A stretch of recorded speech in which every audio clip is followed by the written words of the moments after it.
Et si le salaire n'était plus un secret?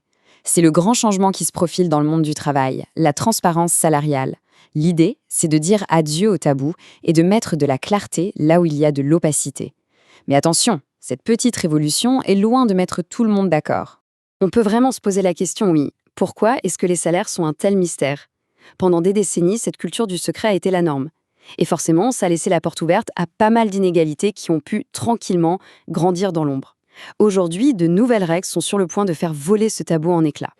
Bon, pour bien comprendre de quoi on parle, il faut d'abord poser le problème de fond, c'est-à-dire toutes ces inégalités qui se cachent derrière le manque de transparence. L'inégalité salariale, c'est un peu comme une mauvaise herbe, vous savez, une de celles qui sont bien ténaces. Une fois qu'elle a pris racine, c'est extrêmement difficile de s'en débarrasser.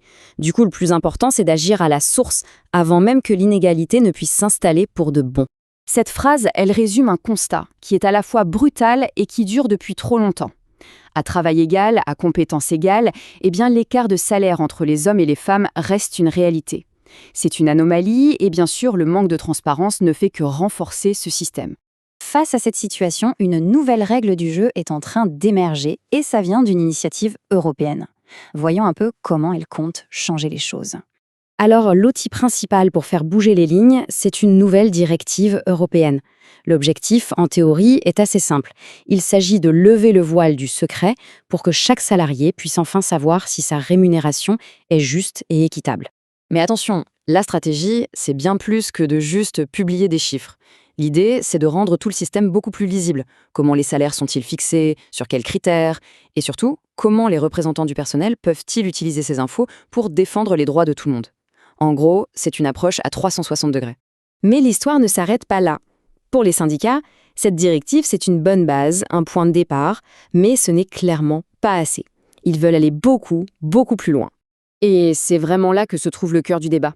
Pour les syndicats, faire une simple transposition, c'est-à-dire un copier-coller de la directive européenne dans le droit français, ça ne suffit pas. Ils réclament une loi qui soit bien plus ambitieuse, une loi qui s'attaque aux racines du problème. Et ils la veulent maintenant. Leur plan d'action est très concret. Il se décline en 4 demandes clés.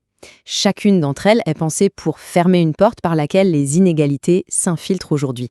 Ça va de l'interdiction de demander le salaire précédent à un droit à l'information beaucoup plus puissant. Prenons un détail qui a en fait toute son importance, la précision des fourchettes de salaire. Un écart de 10% maximum, c'est une mesure très concrète. Ça évite les annonces floues qui permettent ensuite de proposer des salaires très différents pour un même poste. Ça rend les choses bien plus équitables et ce, dès le début du processus. Un autre point un peu technique mais absolument essentiel, c'est la question de l'index d'égalité. L'outil qu'on a actuellement est jugé complètement dépassé. Les syndicats, eux, demandent qu'on le revoie de fond en comble pour en faire un vrai instrument de mesure qui soit bien aligné sur les normes européennes, et plus seulement une case à cocher. Mais alors concrètement, qu'est-ce que ça changerait tout ça? Quel serait l'impact sur le quotidien des entreprises et des salariés? Contrairement à ce qu'on pourrait croire, la transparence, ce n'est pas qu'une contrainte pour les entreprises. Ça peut aussi être un vrai levier de compétitivité. Une politique salariale claire, ça devient un argument pour attirer les meilleurs talents, ça renforce la confiance en interne et ça aide à mieux structurer l'entreprise. Au fond, le nerf de la guerre, c'est la confiance. Quand les règles du jeu sont claires pour tout le monde, la paye n'est plus vue comme le résultat de favoritisme ou de relations personnelles, mais comme la juste reconnaissance de critères objectifs, les compétences, les responsabilités. Et ça change tout dans l'ambiance de travail. Évidemment, ce n'est pas magique. Ouvrir la boîte de Pandore des salaires, ça demande une grosse préparation. Il faut former les managers, communiquer à fond et surtout être prêt à gérer les réactions.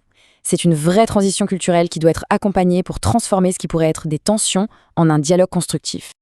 Alors, la question qui reste en suspens, c'est que va-t-il se passer maintenant sur le plan de la loi? En fait, tout se résume à un choix politique. Est-ce que la France va se contenter d'appliquer le service minimum requis par l'Europe ou est-ce qu'elle va saisir cette occasion pour devenir un vrai modèle en matière d'égalité salariale en écoutant les demandes plus audacieuses des partenaires sociaux? La question reste donc entière. La réponse qui sera donnée nous dira si la France choisit une simple mise à jour technique de ses lois ou si elle s'engage dans une véritable révolution pour l'équité professionnelle. Clairement, le débat ne fait que commencer.